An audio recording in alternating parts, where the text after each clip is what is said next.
So this is the magnetostatics exam, and this is the situation 1, magnetic field due to a current carrying wire and a square loop. So the first thing we're asked to do is to analyze this diagram right here.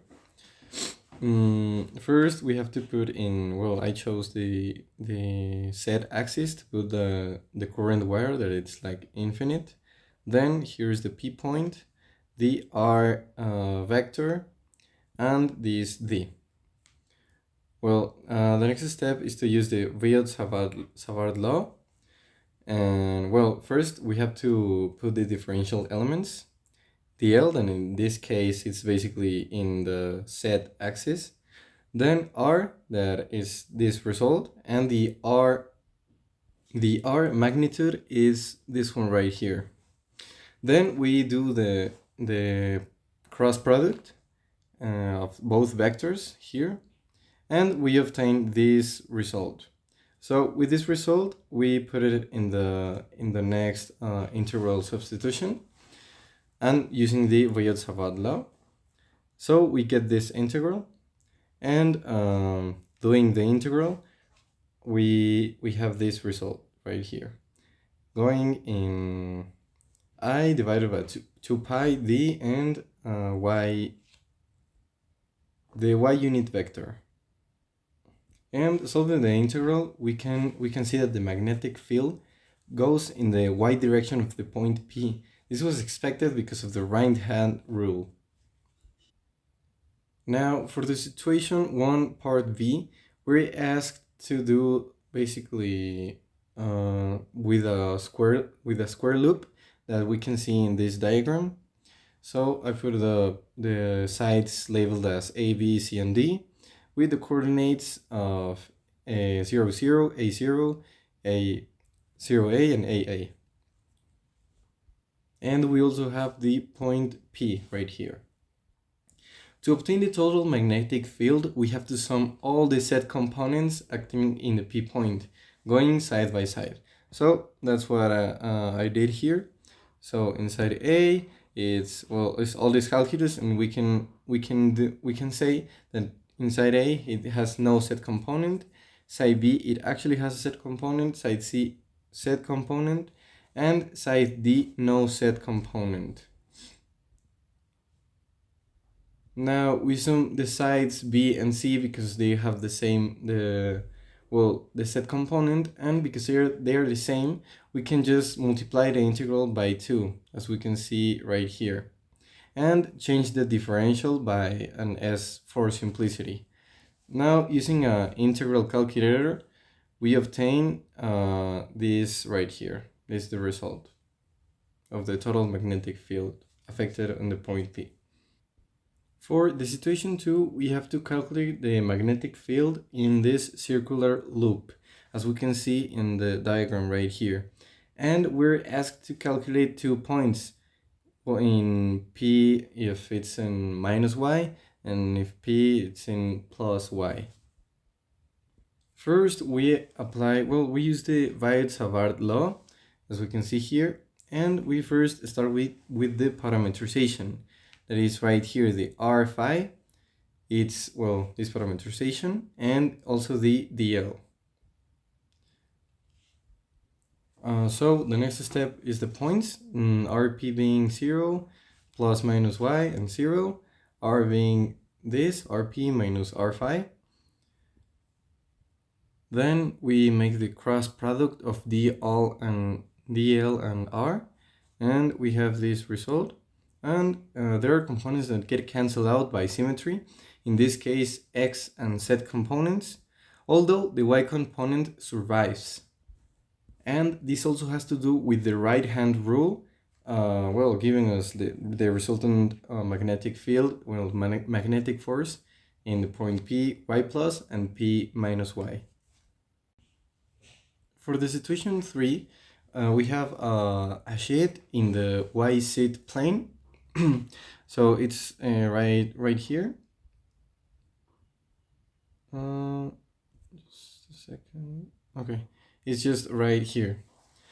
Then we have to use the Ampere's law listed right here. And we have also a point P right here. And well, the plane is going in the negative set part of the, well, yeah, of the graph. So using the right hand rule, we can see that if the current goes that way, so we put the finger right there, in the part where x is positive, the current will be in the y negative. So we can see it right here, and in the x negative points, the current will go upwards in the y positive, as we can see here.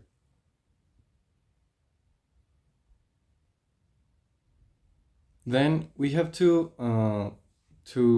see if each segment, as we can see here, well, these segments, contributes to BL or not.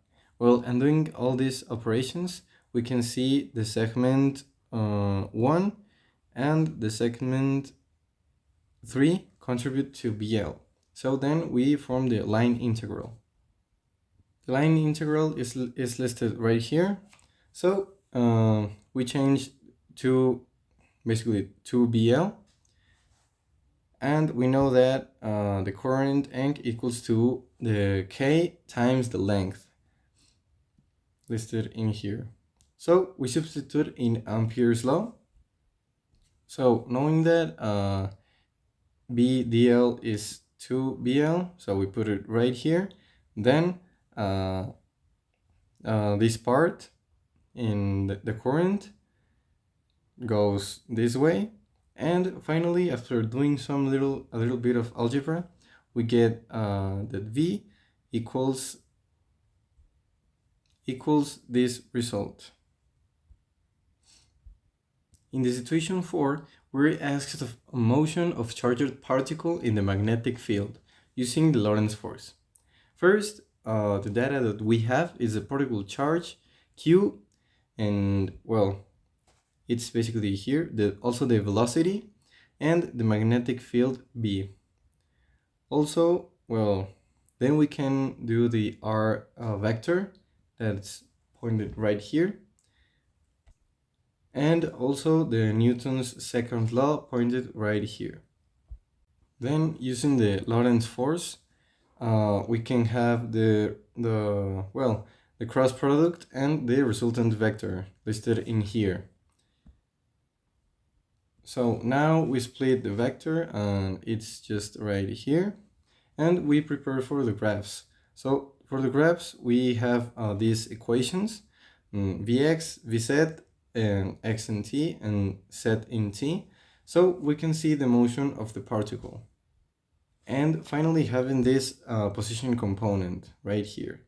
So we introduce all of this into MATLAB, and we have, so putting it in MATLAB, we have these graphs, and as we can see here is the position, and we can see that it's a helix. And we can also see the graphs that graph the velocity and the acceleration in time of the three, Vx, Vy, and Vz. Then in the situation 5, we have to see the magnetic force in a straight wire and a square loop. First, we have to use the Ampere's law, and we can also see it here in the diagram. So, as in the other problems, we have to compute each segment of the loop. So here's the left segment, right, and so after using the Ampere's law in both of these, we have a net horizontal force that is basically this one. And in the horizontal segments, well, they have no net vertical force, so we don't take them into account. And the net force is this one. Also, the problem asks us to talk about the torque, but in this problem there is no torque. because forces in left and right are collinear and horizontal forces cancel out. So the torque, there is no torque created. In the situation 6, there is a velocity selector using electric and magnetic fields. First, we have to use the Farnham's force law.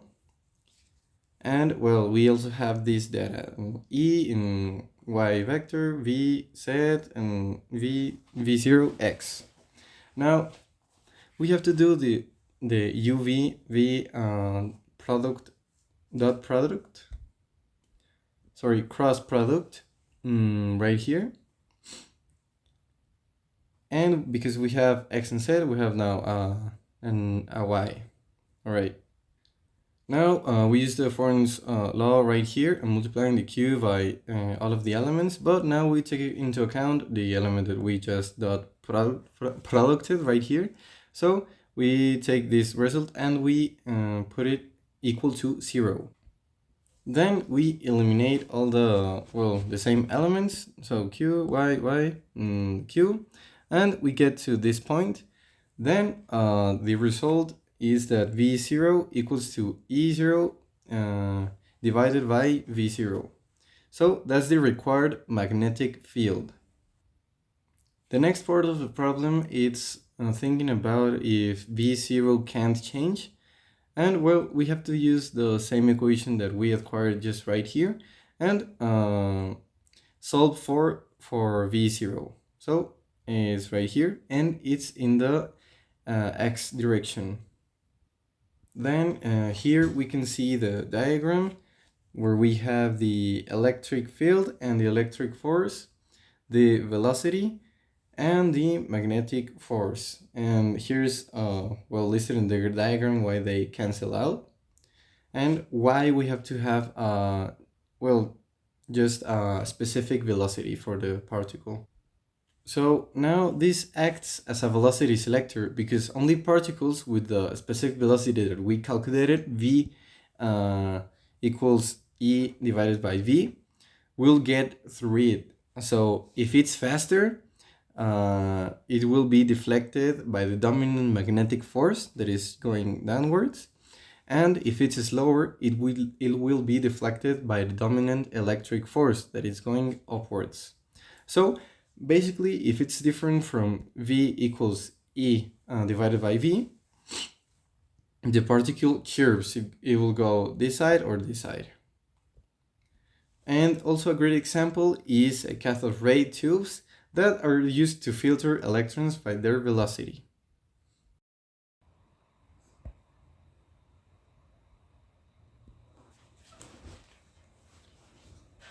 So in the situation 7, we are asked to calculate the magnetic force of the loop in each segment. And the diagram is gave us by the exam, so it's right here. And well, first of all, the first formula we're gonna use is this one, and the data we collected is this. F is the magnetic force, I is the current, L is the length vector, and V is the magnetic field vector. So first of all, we have to define the points where of this loop right here, here, and here. So we have them right here. So A is LL and Ls. Then the segment vectors with the coordinates that we already have. We make this calculus from AV to AV, VC, CD, and DA, and we get these vectors. Now the force calculation, it's basically using the formula up here, but now substituting the vectors. So here is the calculus, and the it results at the end in the F total, the force of the magnitude force.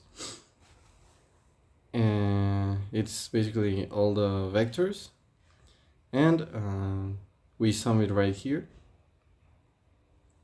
and it gives us 0. And basically we obtain what it was expected in a loop. The resultant force should be 0. Also, right here is the MATLAB code that gives us the selected segment by the user. It's right here. And well, the user can change well, this part, and also like the values of the current and the length, everything else.